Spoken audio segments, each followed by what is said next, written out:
Hey Bootu, this is part 2 of my live video. From where I started, Sherry left a note. Sherry was actually in the old house. Apparently, from the beginning of the note, she mentioned that Dwight told her if they ever got separated, to go back to that house, their old house. And she's all mentioning memories and stuff like that, and she also mentions, like, Dwight, back when we first started dating, you always hated the fact that you had bad memory and all that stuff.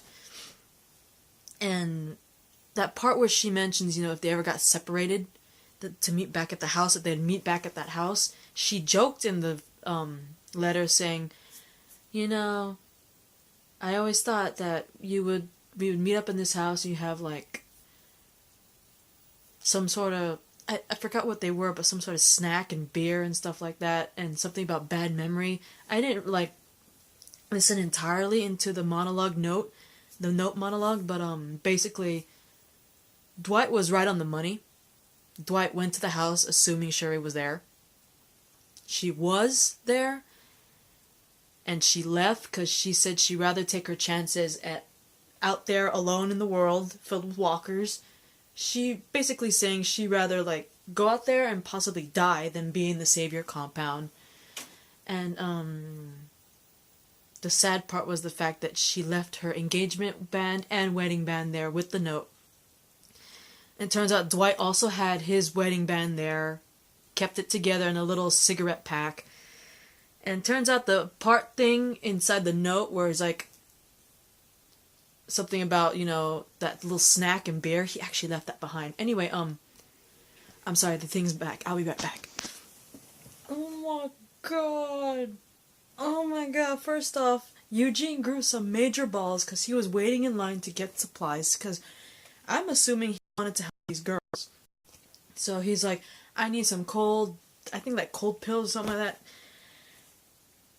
He went in the front of the line, pretty much cutting everyone, saying he needed stuff. And he's like, get in line. And I thought he was just gonna whimper out and just be in the line, but he actually grew some major kahunas and actually went back in the line and pretty much said, I am now appointed I forgot what position, but he's like a high position by Negan, and so I report to Negan, and that means you report under my ass. He literally said that to the lady, and pretty much said, give me what I need. It's like, okay, here, sorry, we don't know we get these new faces, I didn't know. And not only that, he takes other shit. He's like, I want this, I want this, I want this. And then he just walks away. He signs for it and just walks away with a smile on his face. I was like, Eugene being a douchebag right now, but a funny one at that. I'm not gonna lie. I've never thought I'd see Eugene actually grow some serious cojones. I'm not even lying. But anyway, we see Eugene again getting his head checked, because remember, in the, earlier in the episode, Negan and a bunch of guys, Dwight was in his room after, Daryl escaped and everything, and Negan and his more saviors paid a visit and beat the shit out of him, basically. So he's checking his head again in the bandage, and the doctor is all asking, did you find Sherry? And he's like, yeah. He's like, I killed her. So he basically lied, because we all know he didn't kill Sherry, because by the time he got to the house, Sherry had written a note, put her wedding and engagement bands there, and left, right? She was already there. She left before he even got there. So he never saw her.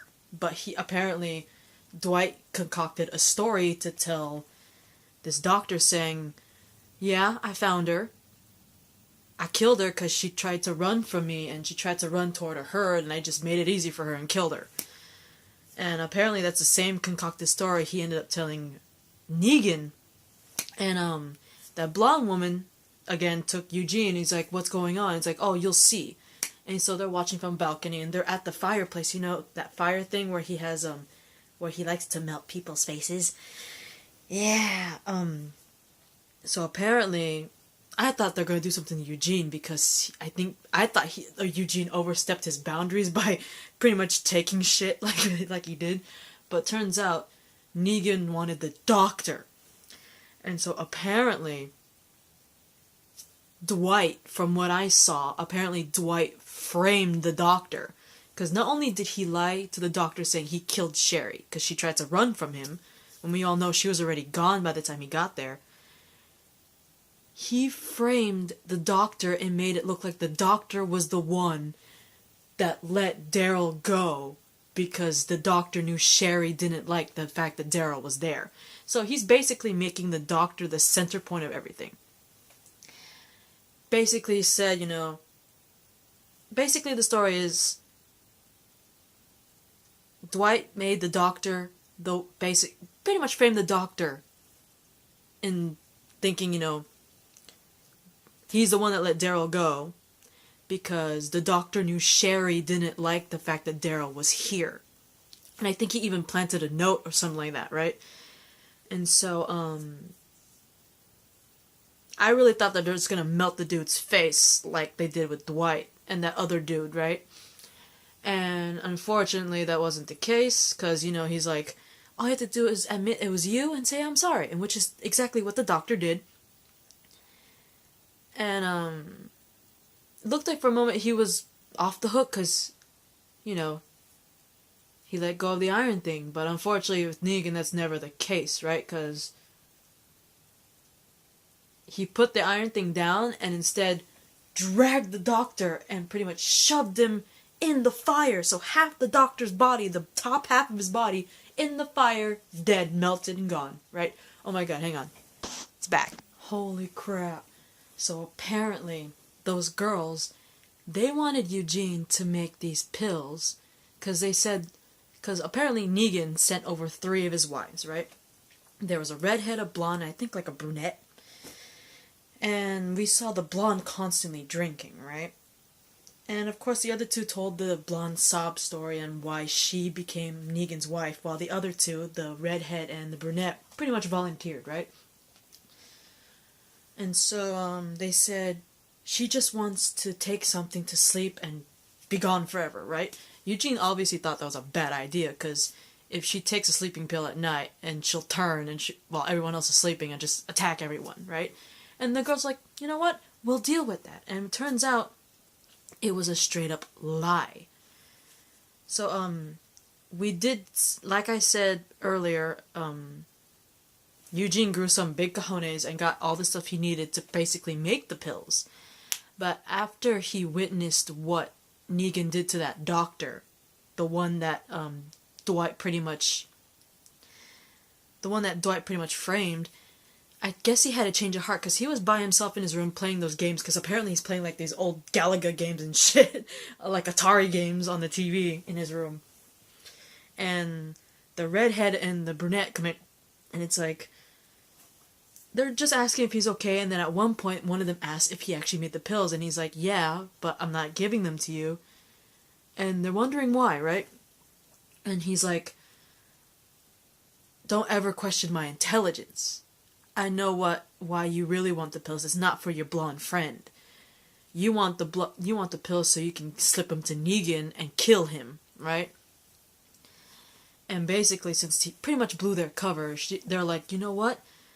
We're gonna tell Negan that you made the pills and you made us help you, and you'll get in trouble. And Eugene grew bigger balls, because apparently he's like, yeah, that's not gonna happen, because he's not gonna believe you.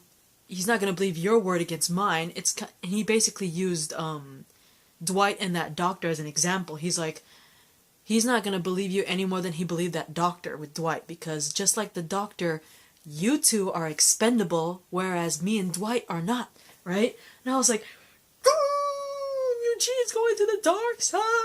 Oh my god! When I saw that, I laughed my ass off. I was like, I've never thought I would see Eugene go to the dark side until he pretty much told off those women and told them, your asses are expendable to Negan, I'm not. So he's not gonna believe a single word you say. He's gonna believe me, because he needs me.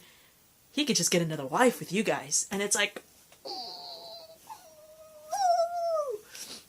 and then we see him out there pretty much barking orders at some of the lower Negan saviors, like, put the molten metal on them, you're doing it wrong. He's pretty much barking orders to the lower food chain members of the saviors when it comes to putting that hot metal on on the walkers, remember the thing he told Negan how to keep the walkers from, breaking apart? Put, like, molten hot metal on them? He's basically barking orders at them, and he's basically, and then all of a sudden Dwight comes out of nowhere, they have a tiny conversation, and then Eugene's eating a pickle, which is funny, and he has a little yarn plushie that he stole from that one lady. Remember I told you, like, he needed something, and not only did he force the lady to give it to him, he took other shit too, one of them being a little, I want to say plushie. He had it in his pocket. He has new clothes, has a little plushie in his pocket, he's eating another freaking pickle. Dwight shows up, they have a tiny little conversation, and Eugene's like, I'm Eugene, you're Dwight. And at one point when he said that, I thought maybe there was a chance, because later on that night, Negan actually visited Eugene. I really thought that, those two women, those two wives, the redhead and the brunette, still went on with the plan to tell Negan, oh, he has pills, he's planning to kill you with them, and he made us make them, he forced us and all that stuff, right? And that's why Negan was there. But apparently, Negan was just visiting, asking how things are running here, and how are you, and all that stuff.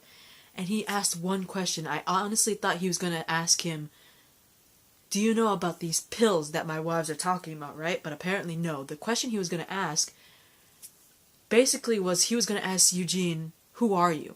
But before he finishes that question, he gets cut off by Eugene saying, I am Negan. I am wholeheartedly Negan. I've always been Negan, even before. I just had to meet you to find out. And I was like, did he just sell his soul to the devil right now? Really? And then you see Negan all smiling, like, yes, my boy. And I'm like, did Eugene seriously sell his soul to the saviors? And then I thought there was a glimmer of hope that when after he's barking orders to those people at the end, when Dwight was there and he's like, I'm Eugene and you're Dwight, I thought there was hope. Because he just said, I am Negan, right? But right after he said, I am Eugene, you're Dwight, shortly, 2 seconds after, he's like, we are Negan. And Dwight's like, yup. And I'm like, Eugene has crossed to the dark side. I don't know if this is an act. If it is, Eugene is the greatest actor of all time. But if it's not, then poor Eugene Porter has crossed over to the dark side. And it disturbs me highly, because it's Eugene, for Christ's sake. But anyway, this was an interesting episode. I thought it was fascinating, because I never thought I'd see Eugene cross to the dark side like this. I thought he'd break. But apparently not. And Negan's wives, especially the redhead and the brunette, they've got some serious balls asking someone to create sleeping pills to kill Negan. That's some serious ball. What Negan did, though, to the doctor, the fact that Dwight pretty much framed the doctor, I think Dwight's gone over to the dark side way too much. And the fact that his wife left, like, seriously gone, he has no idea where she is now, I think that was the last straw for Dwight. He's completely gone into the darkness. He's just gone, right? There's just proof. He framed the doctor, for Christ's sake. The fact that Negan actually threw a doctor, half his top half, into the fire. Oh my god. Anyway, this was an interesting episode. This was my live reaction. The Walking Dead Season 7, Episode 11, titled Hostile and Calamities. This is the part 2 video. So, see you guys soon. I need to do 1 Arrow and 2 Supergirl. I know, and I'm sorry. I'll get them soon. Bye, guys.